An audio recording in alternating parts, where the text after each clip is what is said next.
Estamos a fazer um 1º de Maio na sequência de um crescendo de lutas nas empresas e na rua.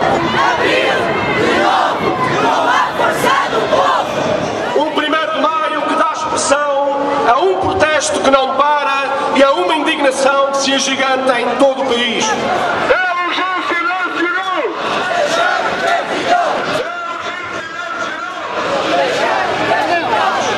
Um 1º de Maio que rejeita a descrença e as inevitabilidades, que está na rua para defender os direitos, liberdades e garantias de Abril e assegurar a dignidade conquistada.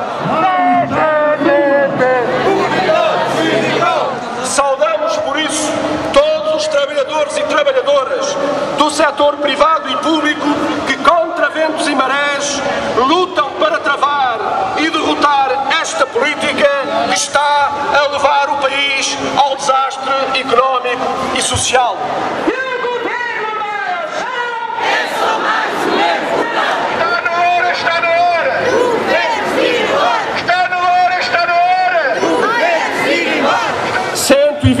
Anos depois da luta realizada em Chicago, que levou à conquista das 8 horas e ao aumento dos vencimentos, não aceitamos ser hoje confrontados com a redução dos salários e o aumento dos dias e das horas de trabalho anuais. Esta é uma política de retrocesso social e civilizacional inaceitável. E por isso estamos aqui para dizer, todos em conjunto, que nós não aceitamos que os jovens com tanto conhecimento e energia para dar ao país sejam empurrados para o desemprego, a precariedade e a imigração forçada. Nós não aceitamos que os desempregados sejam atirados para as filas dos centros de emprego sem outro direito que não seja o de procurar um trabalho que não existe e uma proteção social que lhes é negada. Nós não aceitamos que os reformados, os nossos pais e mães, sejam assaltados nas pensões quando deveriam ser tratados com todo o carinho e dignidade. Nós não aceitamos que o direito à habitação seja negado com a sucessão de despejos que deixa as famílias em condições dramáticas. A promessa de que o memorando assinado pelo PS, PSD e CDS com o FMI, o Banco Central Europeu e a Comissão Europeia seria a panaceia para todos os males da nação, revela-se de forma cada vez mais clara como uma patranha. É um tratado imposto ao país, um saque organizado à riqueza nacional e aos direitos e garantias dos trabalhadores. Este é um memorando que agride e humilha o povo e o país. Um memorando que fragiliza a democracia e põe em causa a soberania nacional. Bem podem repetir, deturpar e propagandear que há aqui uma responsabilidade coletiva, mas o que é certo é que a crise está na política de direita, nos sucessivos governos e no grande capital, os seus primeiros e únicos responsáveis. Há uma impunidade que não pode continuar a perpetuar-se. Há uma responsabilidade política que tem de ser assacada. Ainda hoje, o Sr. Primeiro-Ministro, num almoço em que participou, dizia que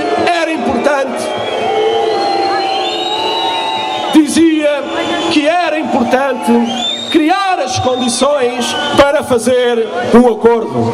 Não! Connosco não há consensos para atacar direitos dos trabalhadores, para reduzir direitos das famílias, para pôr em causa o futuro de Portugal. Conosco, o consenso que se impõe e generaliza é o da responsabilização dos que derreteram milhões na especulação e que, ao invés de serem julgados, são brindados com mais dinheiro para salvar os seus bancos, os seus lucros e os seus privilégios.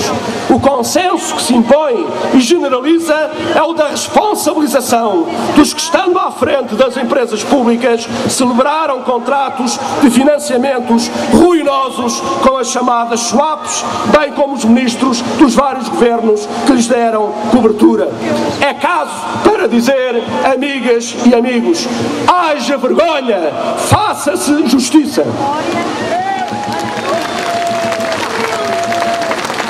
no momento em que os trabalhadores e o povo estão a ser sujeitos a um empobrecimento brutal, é inadmissível que não sejam tomadas medidas para reaver os mais de 14 mil milhões de euros das dívidas fiscais, sendo que hoje está provado que metade deste valor ainda não foi recuperado devido à falta de pessoal na administração pública. Este é mais um exemplo de que a administração pública em Portugal não tem trabalhadores a mais. O número de trabalhadores na função pública em Portugal é inferior à média da União Europeia. E por isso o que dizemos é que isto não vai com despedimentos, isto vai com uma outra política e com outro governo que respeite os trabalhadores, dignifique os trabalhadores da administração central, regional e local, que valorize as suas carreiras profissionais, que valorize os seus salários, que revalorize os seus direitos, porque este trabalho que eles hoje fazem é um trabalho indispensável para a resposta às necessidades das populações, ao seu bem-estar e também à sua qualidade de vida.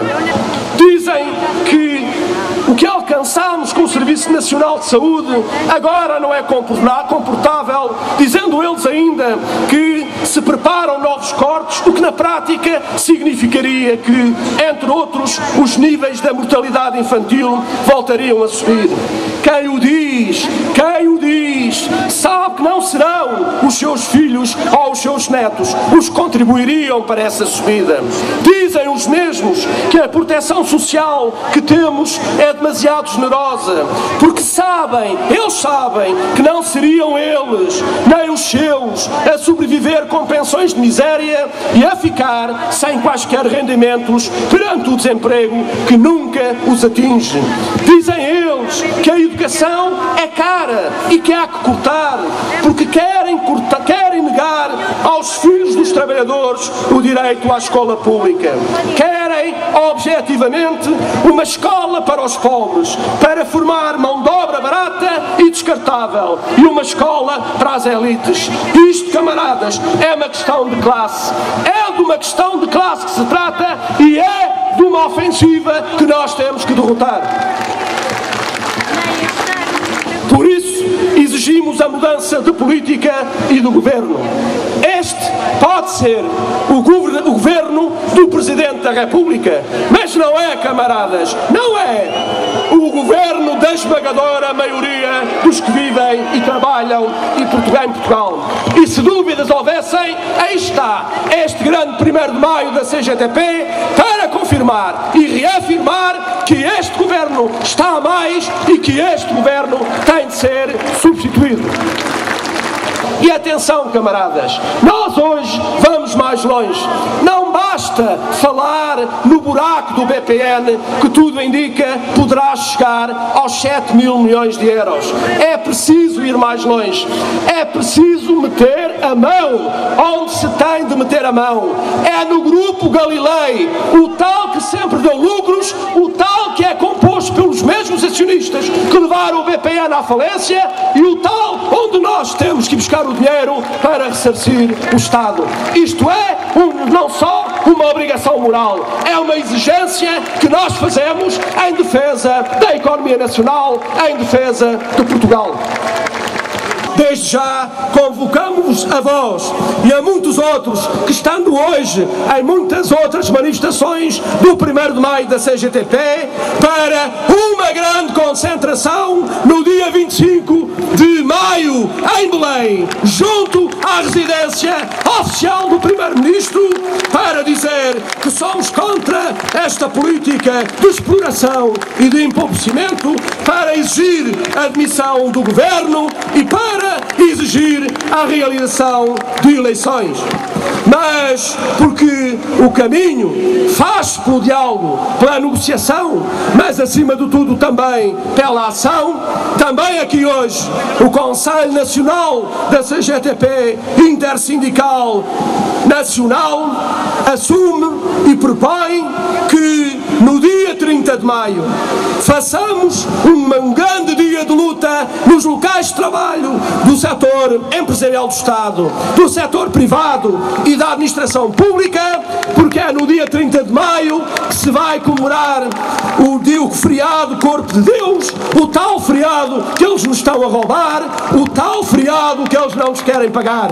Naquele dia, nos locais de trabalho da administração pública, do setor empresarial do Estado e do setor privado, nós vamos fazer valer a nossa força. Nós vamos demonstrar quem é que produz em Portugal. Nós vamos demonstrar quem é que tem que ser valorizado, respeitado e dignificado em Portugal. Viva a luta dos trabalhadores e das trabalhadoras portuguesas. Viva o 1º de maio da CGTP. Viva a CGTP Intersindical Nacional. Viva Portugal. CGTP, Unidade Sindical. CGTP, Unidade Sindical. CGTP, Unidade